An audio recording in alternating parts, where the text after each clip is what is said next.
No estaba en mi mejor momento cuando decidí mudarme a esa casa. Tenía 28 años, acababa de separarme y no tenía muchos ahorros. Encontré ese cuarto en una publicación online, bien ubicado, en pleno centro, y más barato que todo lo demás que había visto. La casa era antigua, con techos altos y puertas de madera maciza. Tenía su encanto, aunque se notaba que no se había renovado en décadas. El dueño vivía en el piso de abajo, pero apenas lo veía. Era un hombre mayor, algo encorvado, con el rostro siempre serio y la voz apenas audible. Me pareció reservado, no hostil, y en ese momento lo agradecí. Quería tranquilidad, no compañía. Los primeros días fueron normales. Yo trabajaba desde casa como freelance, así que pasaba mucho tiempo en mi cuarto. Me gustaba tener mi espacio y la casa, a pesar de vieja, era silenciosa. Había algo en la atmósfera, sí, como si el aire siempre estuviera un poco más denso de lo normal, pero lo atribuía a la humedad o al polvo acumulado. No me molestaba. De hecho, al principio me sentí aliviada de haber encontrado ese lugar. Pensé que había tenido suerte, hasta que empecé a notar cosas raras, pequeñas, pero suficientes como para hacerme dudar de mí misma. Una mañana, mientras me lavaba los dientes, noté que el cepillo ya estaba húmedo.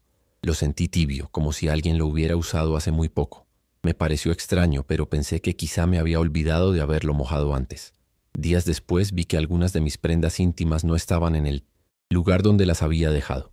No faltaba nada, pero estaban dobladas distinto o puestas en otra parte del cajón. Una vez incluso apareció una encima de la cama, cuando yo jamás las dejaba ahí.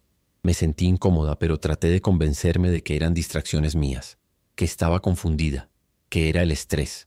Pero una noche escuché mi nombre, claramente, susurrado desde el pasillo. Era tarde, casi la 1 de la madrugada, y yo estaba acostada sin poder dormir. Pensé que venía del piso de abajo, pero luego me di cuenta de que había sido justo al lado de mi puerta. Me congelé. No me animé a salir a mirar. Me quedé despierta con el corazón acelerado hasta que amaneció. Fue ahí cuando decidí instalar una cámara escondida en la repisa, apuntando hacia la puerta. Solo para calmarme, pensé, para comprobar que no había nada raro. Por cierto, si estás viendo esto, comenta desde dónde lo estás viendo y qué hora es allá. Y si te está gustando este contenido, suscríbete. No sabes lo que vas a encontrar en esta historia. Dejé la cámara grabando durante 3 noches seguidas. Las 2 primeras no mostraron nada raro, al menos nada que llamara la atención. Solo yo moviéndome en la cama, levantándome para ir al baño. Cosas normales. Pero en la tercera noche, te juro que casi me desmayo. En el video se ve claramente cómo la puerta se abre lentamente, como a las 3:17 de la madrugada. Luego aparece una sombra parada justo al lado de mi cama. No se ve el rostro, solo una figura inmóvil, observándome. Así se queda por unos 2 minutos, en completo silencio. Y luego se va, cerrando la puerta detrás. Yo dormía profundamente, no escuché absolutamente nada. Quedé en shock. Estuve horas viendo y reviendo ese video, pausando, acercando la imagen, tratando de buscar una explicación lógica. Pero no la había. Alguien entró a mi cuarto mientras yo dormía y se quedó ahí mirándome. Revisé la puerta enseguida y solo tenía un pestillo flojo que fácilmente podía abrirse desde afuera. Puse una silla para trabarla por dentro, pero igual pasé la noche en vela. No podía dejar de pensar en una cosa. Esa no fue la primera vez. No había forma de que esa fuera la primera vez que esa persona entraba. Al día siguiente bajé decidida a hablar con el casero, pero no contestó. Golpeé su puerta, esperé más de 1 hora. Nada. La casa estaba completamente en silencio. Entonces me puse a revisar más a fondo y noté algo raro en la cerradura de mi puerta.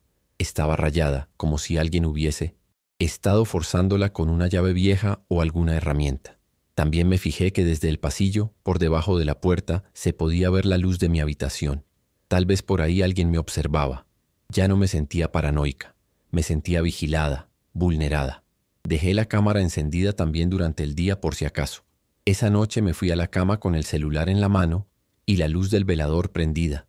Me costaba cerrar los ojos. En algún momento de la madrugada me despertó un crujido leve, como de madera. Abrí los ojos y vi la puerta del armario entreabierta. Estoy absolutamente segura de que la había cerrado antes de acostarme. Me acerqué con miedo, el corazón acelerado, y no encontré a nadie adentro, por supuesto. Pero en el piso, en el rincón más oscuro, había un trozo de cinta adhesiva negra, de esas gruesas. Nunca había visto eso ahí antes. No era mía. Sentí una sensación horrible, como si algo se hubiera roto dentro de mí. Ya no estaba tranquila. Ya no podía fingir que no estaba pasando nada. Esa mañana agarré mis cosas más importantes y me fui a trabajar desde un café. No quería estar sola en esa casa ni un minuto más. Tenía un nudo en el estómago todo el día, como si algo fuera a pasar en cualquier momento. A la tarde volví solo para revisar las grabaciones. No me sentía lista para dormir ahí otra vez, pero necesitaba entender con qué estaba lidiando. Y el video de esa noche me dejó peor. Alrededor de las 4:06 de la madrugada se ve que la puerta del armario se abre, sola, sin que nadie aparezca. Y luego, la cámara se apaga por unos segundos. Cuando vuelve, ya está todo como si nada hubiera pasado. No sabía qué pensar. ¿Cómo podía apagarse la cámara justo en ese momento? No era un error técnico, era como si alguien hubiera sabido exactamente dónde estaba y la hubiera manipulado. Y sin embargo nadie aparece en cuadro. Esa noche dormí en casa de una amiga y le conté todo. Me creyó, porque le mostré los videos, pero también me dijo que debía irme de ese lugar cuanto antes. Volví solo para empacar lo básico. Mientras lo hacía, vi que una de mis almohadas tenía una mancha extraña, como de humedad o sudor. No estaba ahí el día anterior. Fue la gota que colmó el vaso. Salí temblando. Me mudé esa misma semana a un lugar más lejos del centro. No era tan barato, pero por lo menos podía dormir tranquila. Nunca más volví a saber del casero, ni de esa casa. Ni siquiera quise denunciar, porque no tenía pruebas concretas de quién había sido. A veces me arrepiento, pero en el fondo tengo miedo de que, si removía más el asunto, descubriera algo que no podría soportar. A veces cuando duermo me despierto sobresaltada pensando que alguien está al pie de mi cama, o que escucho mi nombre en la oscuridad. Pero ya no hay nadie. Al menos eso me repito para poder seguir adelante. Hasta hoy no tengo una explicación. Nada volvió a pasarme desde entonces, pero esa experiencia me dejó marcada. Fue real. Pasó. Lo viví. Y aún me cuesta contarlo sin que se me erice la piel. No sé si fue alguien que vivía ahí. No sé si fue algo más. Pero sí sé que durante varias noches dormí en un cuarto al que alguien entraba sin que yo lo supiera, y que me observaba de cerca, tal vez demasiado cerca. No puedo explicarlo. Solo sé que pasó, y después simplemente dejó de pasar. Repartir comida nunca fue mi sueño, pero era lo que podía hacer para pagarme la universidad sin depender de nadie. Salía todos los días en mi bicicleta, con sol, lluvia o viento, y recorría todo el barrio con mi mochila al hombro.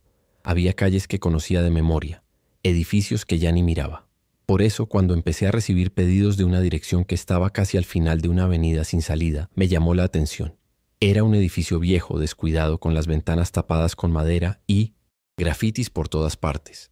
No parecía que viviera nadie ahí, pero cada 2 o 3 días aparecía un pedido desde ese lugar. Siempre era lo mismo: comida sencilla, pagada en efectivo. Yo llegaba, tocaba el timbre de un departamento del segundo piso, y tras unos segundos se abría la puerta apenas unos centímetros.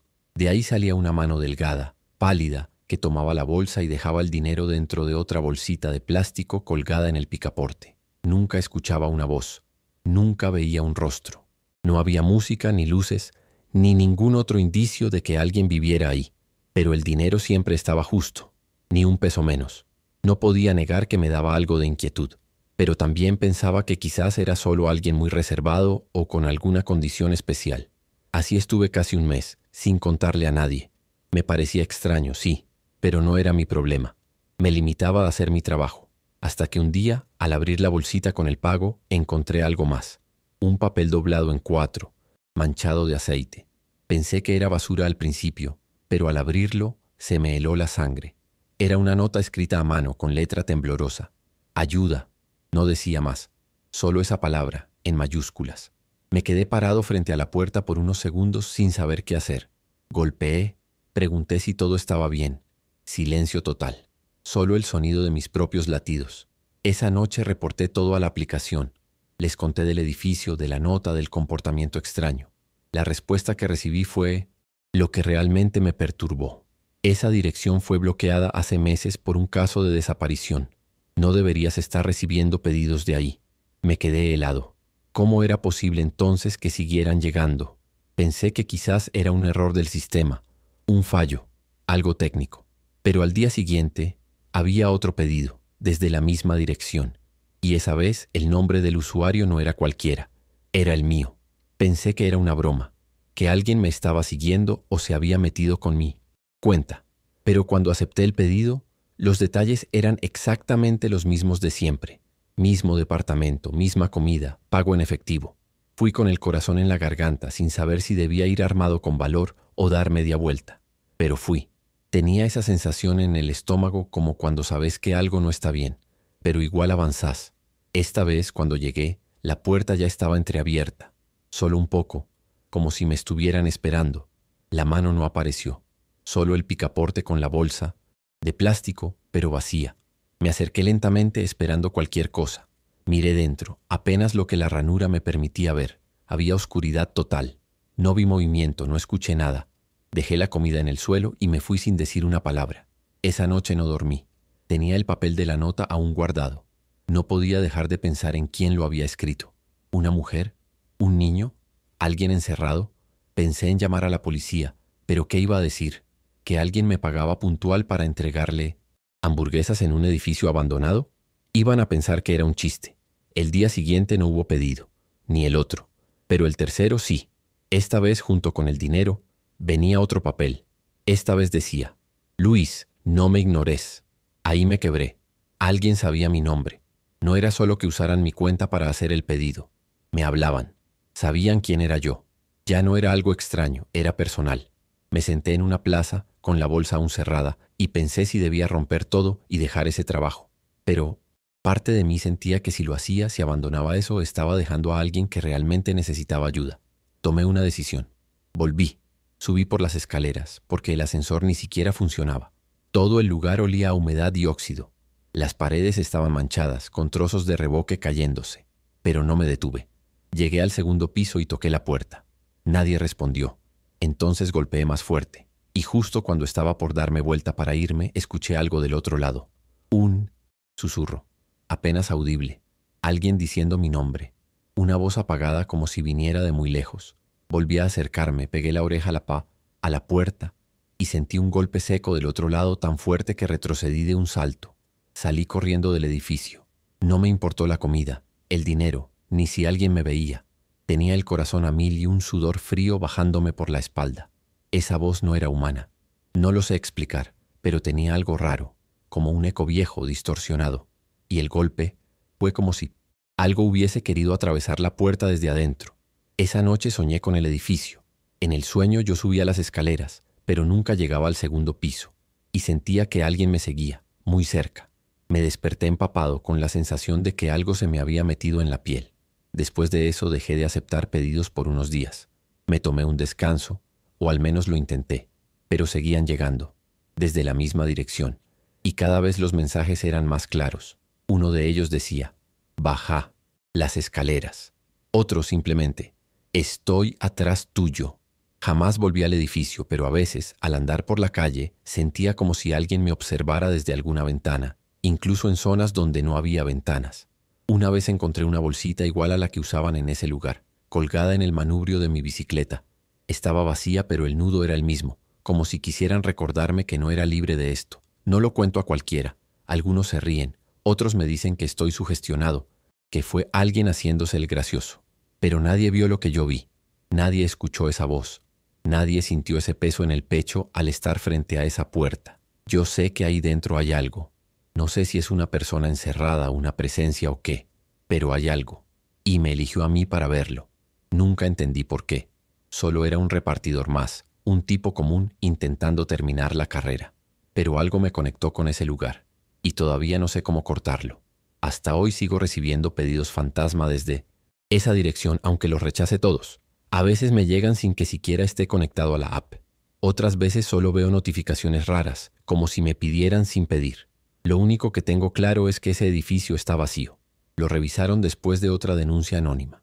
La policía no encontró nada, pero yo sé que alguien, o algo, sigue ahí dentro, esperando. Y no sé si fue casualidad o castigo, pero desde aquel primer pedido, siento que una parte de mí se quedó atrapada con ellos. Trabajo como recepcionista nocturna en un edificio de oficinas en pleno centro. No es el empleo de mis sueños, pero es tranquilo y me permite estudiar durante el día. Mi turno empieza a las 22:00 y termina a las 6:00, cuando ya comienza a moverse el personal de limpieza y algunos ejecutivos madrugadores. La mayor parte del tiempo estoy sola, sentada en la recepción, contestando alguna que otra llamada, atendiendo repartidores o simplemente revisando correos en la computadora. Las cámaras de mínima seguridad están frente a mí todo el tiempo, divididas en cuadrantes que cubren todos los pisos y pasillos del edificio. La verdad es que nunca había pasado nada raro. Hasta esa noche. Eran las 3:15 de la madrugada. Me acuerdo perfectamente porque miré el reloj cuando sonó el teléfono. Era una línea interna. El identificador decía, piso 11. Me quedé mirando el teléfono un par de segundos. El piso 11 fue clausurado hace años, después de un incendio que arrasó con varias oficinas. Nadie sube. Ahí. Las escaleras están selladas con una reja y el ascensor ni siquiera tiene ese botón habilitado. Contesté igual, con la voz algo temblorosa, solo para asegurarme de que no fuera un error del sistema. Dije, «¿Hola?» varias veces, pero no hubo respuesta. Solo un silencio muy profundo y un leve murmullo, como de alguien arrastrando algo pesado. Mi primera reacción fue revisar las cámaras. Cambié rápidamente al piso 11, aunque solo hay una cámara funcionando desde hace años, justo al final del limón de síntesis pasillo. Lo que vi me hizo erguirme de golpe. Había una figura moviéndose lentamente por el pasillo. Empujaba lo que parecía un carrito de limpieza, como los que usan las señoras de mantenimiento del turno mañana. Lo raro no era solo que alguien estuviera ahí, sino que llevaba puesto el uniforme actual con el logo nuevo del edificio bordado en la camisa. No tenía sentido. Ese uniforme se cambió hace apenas unos meses y ningún trabajador tiene acceso a ese piso. Amplié la imagen todo lo que pude. La calidad no era buena, pero se distinguían los movimientos, lentos, mecánicos, como si empujara el carrito sin rumbo. Lo peor fue cuando intenté ver la cara. Estaba distorsionada, no borrosa por la cámara. Era como si directamente no tuviera rostro, como una masa blanca y redonda sin ojos, sin boca, sin nada. Cerré el visor de golpe. El corazón me latía tan fuerte que pensé que iba a desmayarme. No sabía si llamar a seguridad, si avisar a alguien, o si simplemente fingir que no había visto nada. Decidí no decir nada esa noche. Me quedé mirando las cámaras hasta que amaneció con la vista fija en ese maldito pasillo. La figura desapareció después de unos 5 minutos, volviendo por donde había venido, y el teléfono no volvió a sonar. Al otro día, antes de irme, pregunté en voz baja a uno de los guardias si alguien tenía acceso al piso 11. Me dijo que no, que eso estaba cerrado con candado desde el incendio. Insistí. Traté de sonar casual, pero él me miró raro y cambió de tema. No quise seguir presionando. Me fui a casa con la sensación de que había algo que todos evitaban contar. Pasaron 2 noches sin novedades. Empecé a convencerme de que había sido una alucinación por el cansancio, que quizá la cámara tenía interferencias, que era una mala broma del sistema telefónico. Hasta que volvió a pasar. Misma hora, 3:15, misma línea, piso 11. Esta vez cuando levanté el auricular, escuché algo. Era como un zumbido lejano, constante y de fondo, respiración. Claramente alguien respiraba al otro lado. No era mi imaginación. Aguanté unos segundos esperando que hablara, pero no lo hizo. Colgué rápido con las manos frías y volví a revisar la cámara. Ahí estaba de nuevo, empujando el carrito, siempre hacia adelante, sin mirar a los lados. Intenté grabar la pantalla del monitor con mi celular, pero cada vez que enfocaba el video se corrompía. Se tildaba, se pixelaba o directamente se apagaba la pantalla. Lo intenté 3 veces. Nada. Lo único que funcionaba era mirar en tiempo real. Ni siquiera quedaban registros de la cámara. Busqué en el sistema los accesos al piso, las llamadas internas, pero no había nada. Según el archivo, esa extensión ni siquiera existía. Empecé a sentirme mal. No dormía bien, llegaba al trabajo nerviosa, evitaba mirar las cámaras de los pisos altos, pero al mismo tiempo no podía dejar de esperar que algo volviera a pasar. Era como una mezcla entre miedo y necesidad de entender. Después de una semana con las llamadas repitiéndose cada 2 o 3 noches, hablé con mi supervisora. Le conté lo que estaba pasando con cuidado, sin sonar demasiado alarmista. Me escuchó en silencio y cuando terminé me preguntó si había dormido bien últimamente. Le dije que no mucho. Entonces me dijo que seguramente estaba estresada y que si quería podía cambiar de turno. Pero lo dijo con una expresión que no me gustó nada, como si ya supiera algo, como si eso no fuera nuevo. Cuando pregunté directamente si alguien más había reportado llamadas desde el piso 11, solo me dijo, «Es mejor no hablar de esas cosas en voz alta». Esa noche me quedé pensando en lo que había dicho la supervisora. ¿Qué significaba eso de que es mejor no hablar? ¿Era algo que ya había pasado antes? ¿A alguien más? Volví a revisar los archivos viejos del sistema, los pocos que tenía acceso desde mi perfil. Encontré un reporte del año del incendio. No tenía mucha información, solo un resumen escueto. Falla eléctrica en el área de Palici. mantenimiento, sin víctimas registradas. Pero había algo que no cerraba. En los detalles técnicos mencionaban una alerta emitida por una empleada del turno noche, justo a las 3:15 am del día del incendio. Empecé a sentirme perseguida. Cualquier ruido me sobresaltaba. Cada sombra reflejada en los vidrios me parecía esa silueta sin rostro. Pero lo más extraño fue una noche en la que el teléfono no sonó, pero igual escuché el timbre. Sonó durante 3 segundos exactos, como si alguien quisiera que supiera que seguía ahí. Miré la cámara. Nada. El pasillo estaba vacío, hasta que parpadeó. Un solo segundo. Y ahí estaba otra vez a mitad de pasillo, empujando ese carrito inútil, como si repitiera eternamente la misma rutina. Lo que me hizo perder la calma fue que esa vez la figura se detuvo. Por primera vez, se detuvo, y se giró hacia la cámara. No vi su rostro, o mejor dicho, lo que vi me dejó congelada. Era como si la distorsión se intensificara. No había nada, ni piel, ni ojos, ni forma. Era una mancha gris temblorosa, como si algo evitara que se registrara una imagen clara. Y lo peor fue que al mirar fijamente, tuve la sensación de que eso me estaba mirando a mí, como si supiera que lo estaba observando, como si todo el tiempo hubiera estado esperando que yo lo viera. No sé cuánto tiempo estuve ahí, paralizada frente al monitor, pero cuando parpadeé de nuevo, ya no estaba. Lo conté una vez más, esta vez a un compañero de mantenimiento que lleva años ahí. Al principio, se rió, pero después me preguntó, ¿fue a las 3:15? Solo asentí.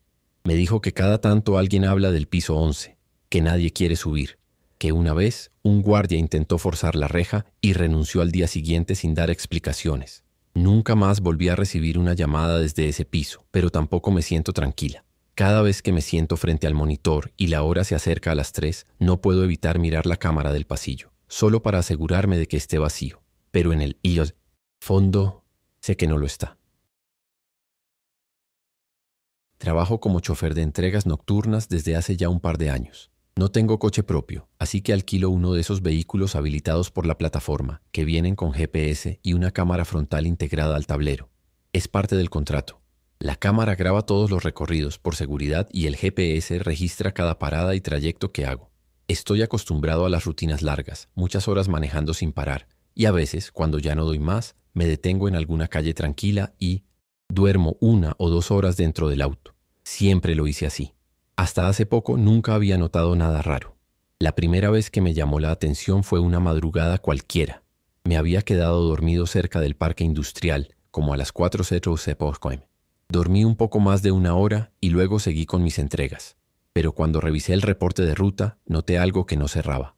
El coche marcaba movimientos durante el periodo exacto en el que estuve durmiendo. No solo movimiento, recorridos, completos por calles cercanas, con giros, frenadas y velocidad constante. Pensé que era un error del sistema, alguna desincronización o fallo del GPS. Aún así, me dejó inquieto. Pedí acceso a los videos de esa noche por curiosidad. Como están conectados a la plataforma, uno puede revisarlos desde la app en el celular. Y ahí fue cuando realmente me sacudí. El video mostraba al coche en marcha, avanzando por calles oscuras, como si alguien lo estuviera conduciendo. Pero la cámara, que graba hacia el parabrisas y también parte del interior, no mostraba a nadie en el asiento del conductor. Nadie.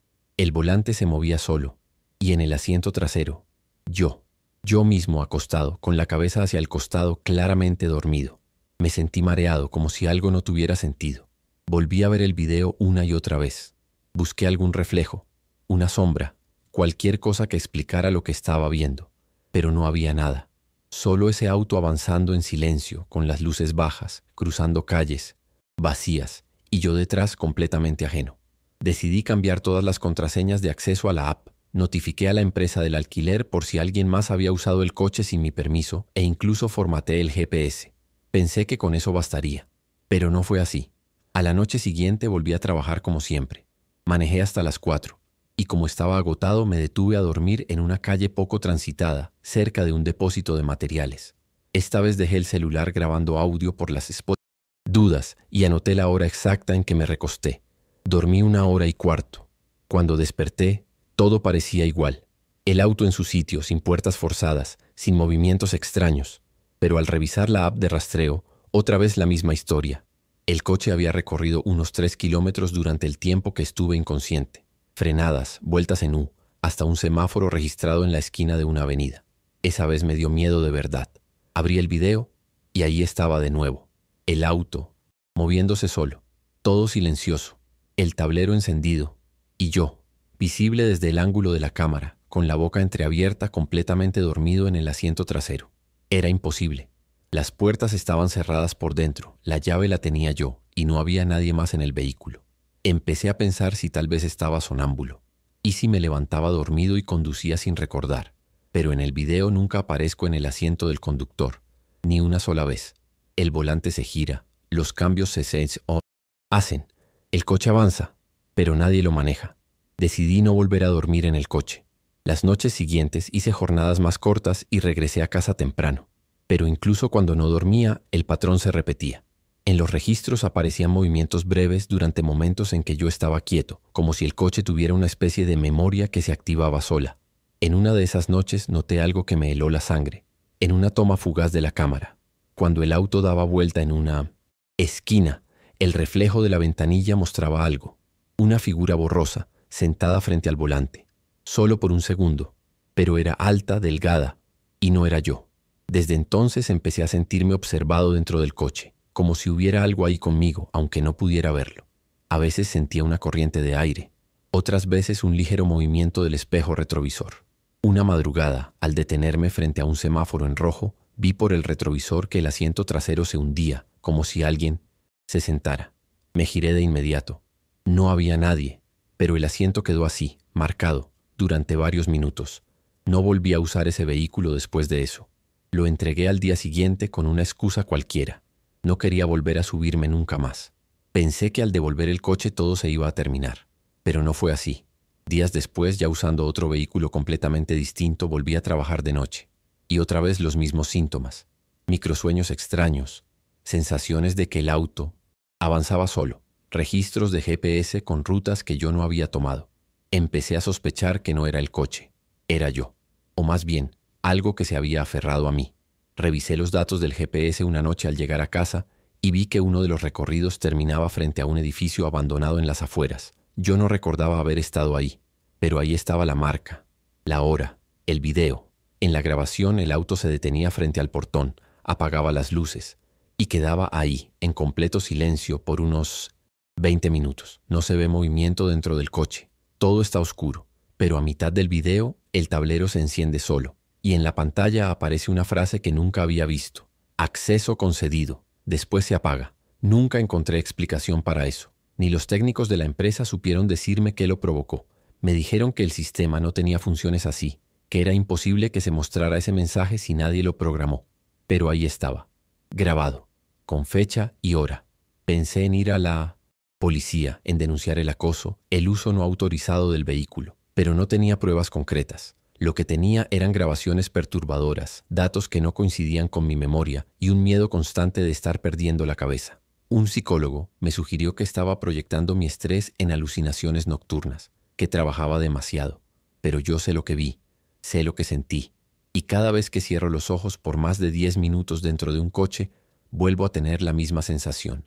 El volante girando solo, mi cuerpo pesado, atrapado atrás, como si algo más necesitara que yo duerma para poder usarme. Hasta el día de hoy sigo haciendo entregas, pero solo de día, nunca más de noche, y nunca más me detengo a dormir dentro del coche. No importa cuán cansado esté, no me arriesgo. Algo se activaba en esas horas muertas, algo que aún no entiendo. Pero si alguna vez te despertás y sentís que algo cambió de lugar, o que tu GPS marcó una ruta extraña, tal vez no fuiste vos, tal vez. Como me pasó a mí, ya hay algo más que está aprendiendo a usar tu rutina, y no siempre necesita permiso. Esto pasó hace 2 años, pero todavía me cuesta dormir bien cuando lo recuerdo. Con Vale, mi mejor amiga desde la secundaria, decidimos hacer una escapada de fin de semana a una reserva natural que quedaba a unas 3 horas de la ciudad. Encontramos una cabaña rústica en una zona bastante aislada, sin vecinos cerca, rodeada de árboles y con un silencio que al principio nos pareció mágico. Queríamos desconectarnos del estrés, del ruido, de todo. La primera noche fue tranquila. Cocinamos algo sencillo. Tomamos vino y nos quedamos charlando bajo las estrellas. Nada fuera de lo normal. El segundo día salimos a caminar por los senderos. No había mucha señal en esa parte, pero llevábamos mapas y linternas por si acaso. Volvimos cerca del mediodía y mientras recolectábamos leña seca para la fogata, Vale encontró algo entre los arbustos. Era una cámara digital vieja, de esas compactas, con la carcasa plateada y algo de tierra en los bordes. No tenía funda ni correa, solo la cámara. Pensamos que algún visitante anterior la había perdido. La limpiamos un poco y nos reímos, diciendo que tal vez encontraríamos fotos de algún excursionista olvidado o paisajes del bosque. La encendimos por pura curiosidad. Tenía poca batería, pero alcanzaba. Las primeras imágenes eran justo eso, fotos mal enfocadas del bosque, ramas, hojas, caminos entre los árboles. Nada raro, pero después empezaron a aparecer fotos de nosotras. Primero dudamos, pensamos que era una coincidencia, que se parecían, pero no, éramos claramente nosotras. En la parrilla preparando la cena, caminando por el sendero, y una donde yo salía encendiendo la linterna. Empezamos a sentir una incomodidad extraña. No entendíamos cómo podían existir esas fotos si acabábamos de encontrar la cámara tirada en el monte. Pasamos rápido las imágenes, ya sin reírnos. Algunas estaban tomadas desde lejos, pero otras eran demasiado cercanas. Había una desde la ventana de la cocina, con Vale de espaldas lavando los platos. Otra desde la puerta de la habitación mientras yo estaba acostada mirando el celular. En ninguna de esas situaciones notamos nada raro en su momento. Nos miramos sin hablar por un rato, hasta que Vale dijo que lo mejor era revisar todas las fotos de una vez. Y ahí fue cuando vimos las últimas 3. La antepenúltima foto era la más perturbadora hasta ese punto. Las 2 estábamos dormidas en la cama de la habitación, cada una en su lado. La toma era desde el borde del colchón, como si alguien se hubiera agachado muy cerca para capturarla. No recordábamos haber oído nada, ni movimientos, ni siquiera la puerta abrirse. La siguiente imagen era aún peor. Mostraba a alguien inclinado junto a mi lado de la cama. No se veía todo el rostro, pero lo poco que se distinguía era suficiente para helarnos la sangre. Era una persona claramente, pero con la cara a medias fuera de cuadro. La nariz y la parte inferior de la boca eran visibles, y sonreía. La última foto era completamente negra. No había ningún detalle visible, ni brillo, ni silueta. Al principio pensamos que era una imagen fallida, pero al mirarla más de cerca nos dimos cuenta de que tenía una tonalidad distinta, como si se hubiera sacado en un espacio cerrado, sin luz alguna. No sabíamos si era la tapa de la cámara o si la habían guardado de forma intencional después de tomarla, pero ya para ese momento nada tenía sentido. Cerramos la cámara, la apagamos y nos quedamos en silencio unos minutos. El bosque. Afuera seguía igual de quieto, pero para nosotras todo había cambiado. Decidimos irnos esa misma noche. Empacamos las mochilas como pudimos, guardamos la cámara en una de las bolsas con cierre y empezamos a bajar por el sendero hasta donde habíamos dejado el auto. Ya eran casi las 8 de la noche y el cielo comenzaba a oscurecer. Ninguna de las dos habló durante el camino de regreso. Yo miraba hacia atrás cada tanto por puro impulso, sintiendo que en cualquier momento algo iba a salir del Olsrientomo bosque. Llegamos al coche y apenas encendimos el motor. Las manos me temblaban. Nunca en mi vida sentí tantas ganas de abandonar un lugar. Cuando volvimos a la ciudad, Vale subió a mi departamento conmigo para revisar una vez más la cámara y tomar una decisión sobre qué hacer con ella. Pero cuando abrimos la mochila, la cámara ya no estaba. Buscamos entre la ropa, en los compartimentos internos, debajo del asiento del auto. Nada. Desaparecida. Lo más raro es que la mochila había estado con nosotras todo el tiempo, cerrada sin que nadie la tocara. Era como si alguien hubiese querido borrar la prueba, como si esa cámara solo hubiera aparecido para que viéramos las fotos, y luego debía desaparecer. Pensamos que quizás la habíamos dejado caer en el bosque, pero las dos recordábamos haberla guardado con cuidado. Incluso Vale juraba haberla visto dentro de la mochila cuando ya estábamos en el auto. Buscamos en la guantera, debajo de los asientos, en cada rincón del coche. Nada. Revisamos el bolso por días después de eso, cada vez que lo usábamos, con la esperanza de que apareciera. Pero fue como si nunca hubiera estado ahí. Lo más inquietante es que no sabíamos qué era peor, que alguien nos hubiera estado observando o que esa cosa simplemente hubiera decidido aparecer y desaparecer sola. Durante semanas, las dos tuvimos sueños raros. Yo soñaba con el bosque, pero vacío, completamente silencioso, sin insectos ni viento. En el sueño estaba parada frente a la cabaña y, desde una de las ventanas, alguien me miraba, pero nunca podía ver bien quién era. Vale, en cambio, empezó a tener episodios de insomnio. Me decía que sentía que alguien la observaba desde la ventana de su cuarto, a pesar de vivir en un 7º piso. Una vez incluso me llamó llorando porque encontró una marca de zapato en el piso del balcón. Y ese día no había salido. Nunca denunciamos nada. ¿Qué íbamos a decir? Que encontramos una cámara con fotos de nosotras mientras dormíamos y que luego desapareció. No teníamos pruebas. Lo único que nos quedaba era la sensación de que habíamos estado en peligro sin saberlo, que algo o alguien había estado demasiado cerca, con acceso a nuestra intimidad, a nuestros movimientos, a nuestros momentos de mayor vulnerabilidad. Desde entonces no volvimos a hacer ningún viaje juntas, y aunque intentamos no hablar del tema, a veces una de las dos lo menciona, casi como quien recuerda un accidente, rápido, sin detalles, con miedo de que vuelva. Hasta hoy no sabemos qué fue eso, si fue un acosador, un loco que se escondía en el bosque, o algo más difícil de explicar. Pero lo que sí sé es que esas fotos existieron, las vi. Me vi dormida mientras alguien me fotografiaba desde centímetros de distancia, y desde entonces no puedo mirar una cámara sin pensar que puede estar grabando algo más, algo que todavía no veo, pero que sí me está mirando. Nunca fui una madre obsesiva con la tecnología, pero sí me preocupaba lo que mi hijo de 9 años podía ver en Internet. Un día, una amiga me recomendó una app de control parental que permitía ver el tiempo de uso, bloquear contenido e incluso enviar mensajes al niño desde una interfaz segura. Me pareció útil. La instalé en su celular sin decirle mucho. Solo le expliqué que era para que mamá pudiera cuidarlo un poco más cuando no estaba cerca. Al principio funcionó bien. Revisaba sus horarios, activaba el modo descanso cuando era hora de dormir y de vez en cuando le escribía algo como «Recordá lavarte los dientes» o «No estés tanto rato en YouTube». Todo iba normal hasta que una madrugada, cerca de las 2:30 am, me desperté por el sonido de una notificación. Era una alerta de la aplicación. Nuevo dispositivo vinculado exitosamente. Me congelé. Yo no había vinculado nada. Pensé que tal vez era un error o que se había actualizado sola. Pero al entrar a la app vi que había una segunda conexión activa con un código que no reconocía. El nombre del dispositivo decía simplemente administrador y tenía acceso completo. No entendí cómo había pasado. Nadie más tenía mis contraseñas. Nadie más sabía que usaba esa app. Ahí fue cuando revisé el historial de mensajes. Yo podía ver todos los chats enviados desde el celular de mi hijo, tanto los míos como los suyos. Y ahí fue cuando me dio un vuelco el estómago. Había mensajes que yo no había escrito. Algunos muy cortos como ¿estás solo ahora? O ¿podés contarme lo de hoy? Otros eran más largos, como si alguien estuviera tratando de ganarse su confianza. Lo peor es que mi hijo respondía con naturalidad, como si llevaran días hablando, como si ya conociera a esa persona. Pero esa conversación no estaba en el teléfono de él, solo en el registro de la app desde mi cuenta.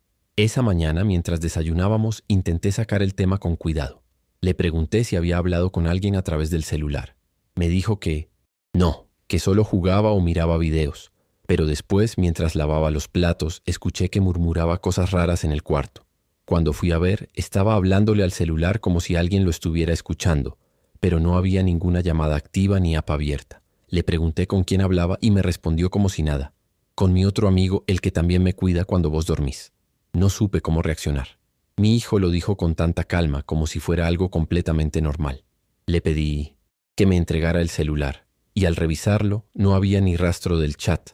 Nada en la app, ni mensajes, ni contactos extraños. Todo parecía limpio, pero yo ya había visto esas conversaciones desde mi cuenta, así que sabía que estaban ahí. Me metí a los ajustes del sistema. Traté de revisar el historial más profundo, pero era como si alguien hubiera borrado todo a propósito. Esa noche no dormí. Dejé el teléfono bloqueado en un cajón y lo mandé al colegio con uno viejo solo para llamadas. A la boles. Tarde formateé completamente el celular. No solo borré la app, lo restauré desde cero y volví a instalar todo manualmente. Esta vez no puse la aplicación de control parental. Me parecía más seguro no tener ningún tipo de acceso remoto. El teléfono quedó como nuevo, sin cuentas sospechosas, sin permisos extraños. Pensé que ahí terminaba todo, que había sido un intento de hackeo o alguna broma pesada. Pero al día siguiente, cuando fui a imprimir unos documentos del trabajo, encontré algo que me heló por dentro. La impresora había expulsado una hoja que yo no mandé a imprimir. Era una conversación impresa, una copia textual del chat que yo había visto en la app, pero con fragmentos que no recordaba haber leído antes. En uno de los mensajes, el supuesto amigo le preguntaba a mi hijo si seguía haciendo los dibujos que le gustaban. En otro le decía, no te olvides de cerrar la puerta esta noche, así puedo pasar sin hacer ruido. Lo peor fue la frase final, impresa sola en la parte inferior de la hoja, con letras más grandes, no borres lo que ya empezó. Me quedé ahí parada mirando la hoja temblando, sin poder entender cómo había llegado eso a mi impresora. Le pregunté a mi hijo si había tocado la computadora. Me dijo que no. Le pregunté si había impreso algo. Me dijo que no sabía cómo. Y yo le creí, porque esa conversación, esa hoja, no tenía sentido. Era como si alguien, o algo, quisiera que yo supiera que estaba presente, que no bastaba con eliminar la app o formatear el teléfono. Había cruzado otro límite. Esa noche dormí con la puerta de mi cuarto abierta y la luz del pasillo encendida. Sentía que si la apagaba, algo iba a avanzar en la oscuridad. Algo que ya conocía demasiado bien a mi hijo. Y ahora también me conocía a mí. Durante los días siguientes hice todo lo posible para dejar atrás el asunto. Cambié la red de Wi-Fi, reinstalé todos los dispositivos, bloqueé permisos, actualicé antivirus. Incluso llevé el celular a un técnico para que revisara el sistema por completo. No encontró nada sospechoso. Todo estaba limpio, pero yo no podía quitarme la sensación de que el daño ya estaba hecho. Mi hijo seguía actuando raro. No era agresivo ni retraído, pero había algo en su mirada, en su manera de hablar, que me resultaba ajeno, como si alguien le hubiese enseñado a ser otra versión de sí mismo sin que yo me diera cuenta. Una noche, mientras él dormía, me senté a revisar una libreta donde solía hacer dibujos. Siempre le gustó dibujar monstruos, castillos, cosas de ciencia ficción, pero entre las hojas encontré algo distinto. Era una serie de figuras humanas, muy simples, como palitos, pero una de ellas siempre tenía la cabeza negra, completamente tachada, sin rostro. En algunos dibujos, esa figura estaba parada al lado de lo que claramente era él, más pequeño. En otros, la figura abría una puerta o señalaba una pantalla. En uno, los dos estaban frente a un celular. Y abajo, escrito con su letra, decía, mi otro amigo me enseña cosas que vos no sabés. No sé cómo explicarlo. No sé si fue un virus, una manipulación remota o algo que va más allá de lo tecnológico, pero entendí que había una presencia, una entidad, no sé qué nombre ponerle, que había encontrado la forma de colarse en nuestra rutina a través de la conexión más cotidiana que teníamos, un simple celular. Desde entonces no volví a usar apps de control. Apagué la impresora. Desactivé los asistentes de voz. Me volví paranoica, lo admito, pero después de ver cómo alguien puede aparecer sin permiso en un vínculo tan íntimo como el que uno tiene con su hijo, ya no confías en nada. Hasta hoy esa hoja impresa sigue guardada en un cajón. No la toco, no la muestro, pero no puedo tirarla. A veces pienso que si lo hago algo se va a reactivar, o que simplemente estoy esperando la próxima señal. Porque si hay algo que entendí, es que cuando alguien logra que un niño lo llame amigo, ya no importa si lo ves o no, ya está adentro, y no se va tan fácil. Cuando me mudé a ese departamento lo hice más por necesidad que por gusto. Había perdido mi empleo estable y no podía seguir pagando un lugar caro. El edificio era viejo, algo descuidado, pero el alquiler era barato y la ubicación me servía. El casero, un tipo mayor de pocas palabras, me entregó las llaves con una advertencia un tanto extraña. Todo está en orden, pero no toques el buzón del inquilino anterior. Está fuera de uso. Le pregunté si debía cerrarlo o si debía estar pendiente de hipótesis.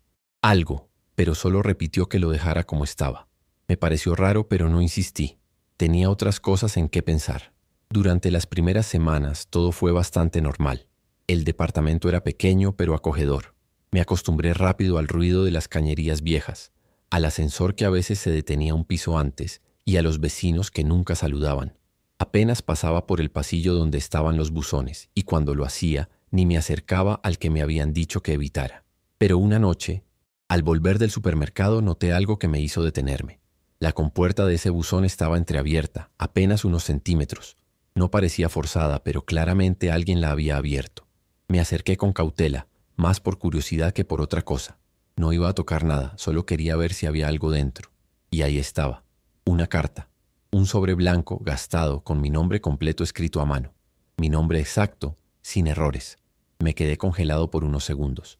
Lo más desconcertante fue ver la fecha en el sobre, el día siguiente. Sentí un escalofrío. Pensé que era una broma, una coincidencia, o algún juego mental que algún vecino aburrido había querido hacerme, pero no pude evitarlo. Abrí el sobre.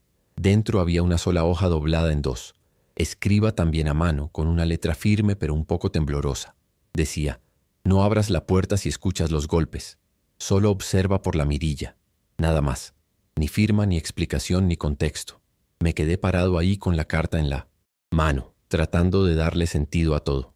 Me la llevé conmigo, la releí varias veces durante el resto del día. No sabía si tomarlo como una advertencia seria o como un juego macabro. Pero esa noche, a las 2:17 de la madrugada, escuché 3 golpes suaves en la puerta. Fue como si alguien hubiera tocado con los nudillos, sin apuro, casi con suavidad. 3 golpes, secos pero medidos, uno tras otro. Me incorporé en la cama de un salto. El departamento estaba en silencio absoluto. Solo se escuchaba el tono de siente, zumbido leve del refrigerador y mi respiración acelerada. Caminé descalzo hasta la puerta. No encendí la luz. Me quedé inmóvil con la carta apretada en una mano, recordando lo que decía: no abras la puerta. Solo observa por la mirilla. Me acerqué, aguantando la respiración, y miré. No había nadie. El pasillo estaba vacío, como siempre a esa hora. Las luces tenues seguían encendidas, parpadeando un poco, y todo parecía exactamente igual. Pero había algo distinto en el ambiente. Una sensación de presión en el pecho, como si el aire se hubiera vuelto más pesado. Me quedé ahí por varios minutos, esperando algún movimiento, algún sonido más. Nada. Finalmente volví a la cama, sin poder dormir, mirando la puerta desde el colchón como si fueras a abrirse en cualquier momento por sí sola. A la mañana siguiente salí a hablar con el casero. Le conté que alguien había tocado mi puerta de madrugada. No le hablé de la carta ni del buzón, solo le mencioné lo de los golpes. Me miró con cara de pocos amigos y dijo algo como: eso ya no debería pasar. No entendía a qué se refería, y cuando le pedí que explicara, solo hizo un gesto con la cabeza, como queriendo dar por terminada la conversación. Insistí un poco, y entonces dijo casi murmurando: lo importante es que no abriste. Me fui de ahí con más preguntas que respuestas. Esa misma tarde bajé de nuevo al sector de los buzones. El del inquilino anterior estaba cerrado, como si nunca se hubiera abierto, como si lo de la carta nunca hubiera ocurrido. Intenté mover la compuerta, pero estaba trabada, firme. Subí al departamento con un nudo en el estómago. Algo me decía que esa carta no había sido un juego y que los golpes no eran una casualidad. Esa noche no dormí. Me senté frente a la puerta en silencio, con la espalda contra la pared, esperando si los golpes volvían. Esa noche no pasó nada. Ni golpes, ni ruidos, ni pasos en el pasillo. Pero lo raro fue que al día siguiente, cuando bajé a tirar la basura, el buzón estaba entreabierto otra vez. Me acerqué despacio, conteniendo el aliento. Adentro esta vez no había un sobre. Había una llave vieja, oxidada, sin etiqueta. La tomé sin saber por qué, con la sensación absurda de que no debía tocarla, pero igual lo hice. La guardé en el bolsillo del pantalón y me fui rápido, sintiendo que alguien me observaba desde algún lugar que no podía ver. Pasé todo el día pensando en esa llave. Probé usarla en la puerta del departamento, pero no encajaba. Tampoco en la cerradura del buzón. No sabía qué abría, ni por qué estaba ahí. A la noche siguiente puse la llave sobre la mesa y traté de ignorarla. Pero a las 2:17 exactas, los golpes volvieron, esta vez más fuertes. 3 golpes pausados, más firmes. Me acerqué a la mirilla y no vi a nadie, pero justo cuando me estaba alejando, vi que la luz del pasillo parpadeó y apareció una sombra.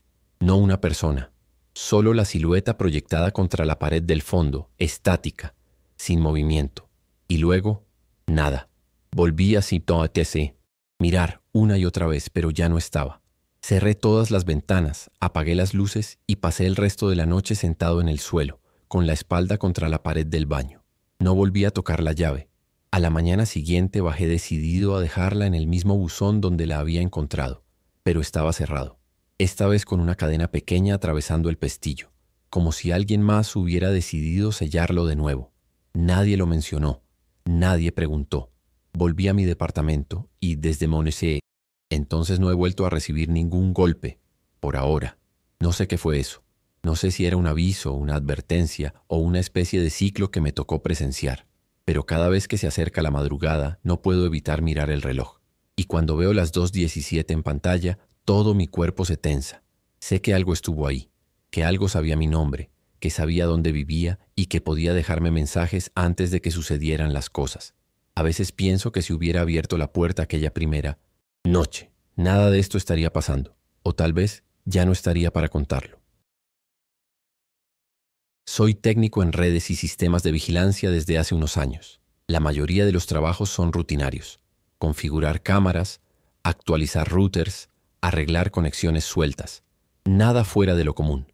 Pero hace unos meses me llamaron para revisar el sistema de cámaras de un edificio residencial antiguo en una zona céntrica de la ciudad. Era una estructura vieja, de esos edificios con pasillos angostos, ascensor lento y olor a humedad en las paredes. El administrador quería que verificara que algunas cámaras se apagaban solas o mostraban pantallas en negro. Acepté el trabajo sin pensar demasiado. Pasé el primer día revisando los equipos principales en la sala de mantenimiento. Algunas cámaras solo necesitaban reseteo. Otras estaban mal configuradas, todo normal. Pero cuando llegué a revisar los registros del sistema completo, noté algo raro. Una cámara, marcada como desactivada, seguía enviando señal en vivo. Era la número 16, asignada al sótano. El archivo decía que esa cámara había sido retirada hacía más de 10 años. Me metí en el feed por pura curiosidad. Esperaba ver una pantalla negra o estática. Pero no. La imagen era clara. Un cuarto angosto, con paredes manchadas y una lámpara encendida sobre una mesa. En el rincón, una cama de hierro oxidado. Y algo más. Al principio no entendía bien qué era. Había una figura, una sombra apenas visible que parecía moverse, como si se desplazara lentamente de un lado a otro. Pensé que era una interferencia, un defecto del sensor, pero no tenía los patrones típicos de error de imagen. La figura desaparecía por momentos. Luego volvía a asomar. A veces apenas como un reflejo. Me quedé mirando la pantalla por varios minutos. Algo me incomodaba profundamente. Era como si esa imagen no tuviera que existir, como si estuviera viendo algo que nadie debía ver. Intenté acceder físicamente al sótano. Pregunté al encargado por la llave, pero me dijo que el acceso estaba clausurado desde hacía años por temas de seguridad. Acompañado por él, bajamos al último piso y efectivamente, la entrada al sótano estaba sellada con concreto, como una pared más. No había manijas, bisagras, nada. Solo marcas en la pintura que mostraban que alguna vez hubo ahí una puerta. Le mencioné la cámara que aún enviaba señal, pero él solo me miró confundido y dijo: «Eso debe ser un error. Esa cámara ya no existe». Subí con la piel de gallina. Esa noche en casa no podía dejar de pensar en la transmisión. Volví a conectarme al sistema del Polo Asiento, edificio de forma remota. La cámara 16 seguía activa. La misma imagen, la misma habitación, pero esta vez la lámpara estaba apagada. La imagen era más oscura, pero aún se distinguían las formas. Y la figura seguía ahí, más quieta pero definitivamente presente. Tomé capturas de pantalla. Quería mostrarlas al día siguiente, demostrar que no era una falla cualquiera, pero cuando las revisé en la galería aparecían todas en negro, como si el archivo estuviera dañado o como si se hubiera borrado solo. A la mañana siguiente volví al edificio. Le conté al administrador lo que había visto. No las imágenes en sí, pero sí que la cámara seguía activa y que mostraba una sala cerrada. Se incomodó. Me dijo que no tocara más eso, que algunos equipos antiguos generan ecos de señal, como si eso fuera una explicación válida. Luego cambió de tema. Lo noté nervioso, pero no quise insistir. La verdad es que yo también estaba empezando a sentir que algo no cerraba. Volví a la sala técnica y traté de localizar físicamente dónde estaría instalada la cámara. Pero según los esquemas, ese modelo nunca estuvo en el edificio.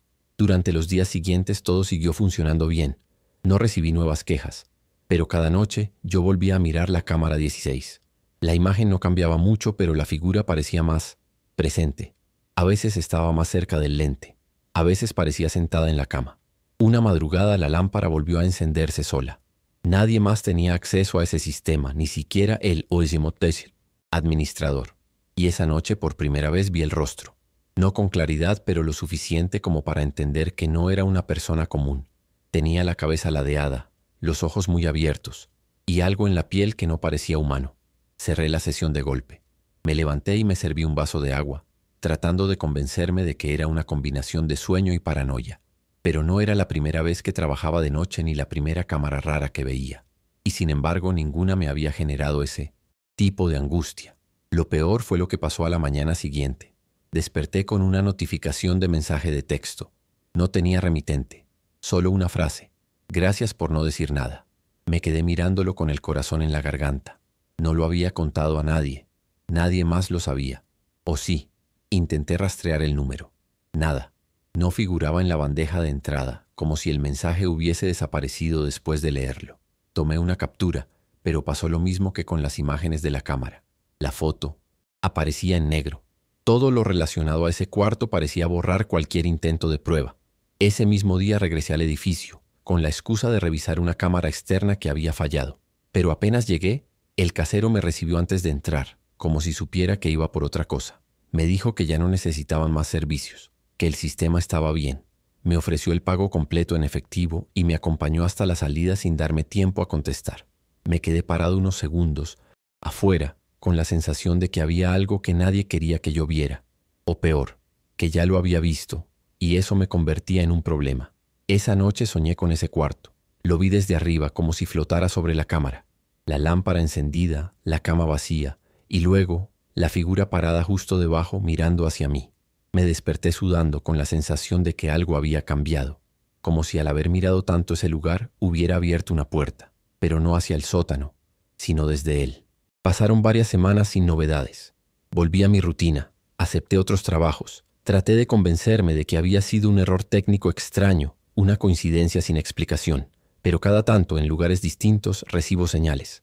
Una cámara que muestra una habitación que no existe, una interferencia que deja ver por segundos la misma lámpara, un sonido de pasos en edificios vacíos. Nunca es directo, nunca es claro, pero siempre está ahí, como si eso que vi en el sótano me siguiera, pacientemente, sin apurarse. No se lo conté a nadie más, no tengo cómo probarlo. Pero desde entonces, cada vez que reviso un sistema nuevo, lo primero que hago es buscar una cámara sin nombre, sin historial, sin razón para estar activa. Porque no sé si lo que vi estaba atrapado en ese cuarto, o si solo estaba esperando que alguien lo viera para poder salir. Y ese alguien fui yo.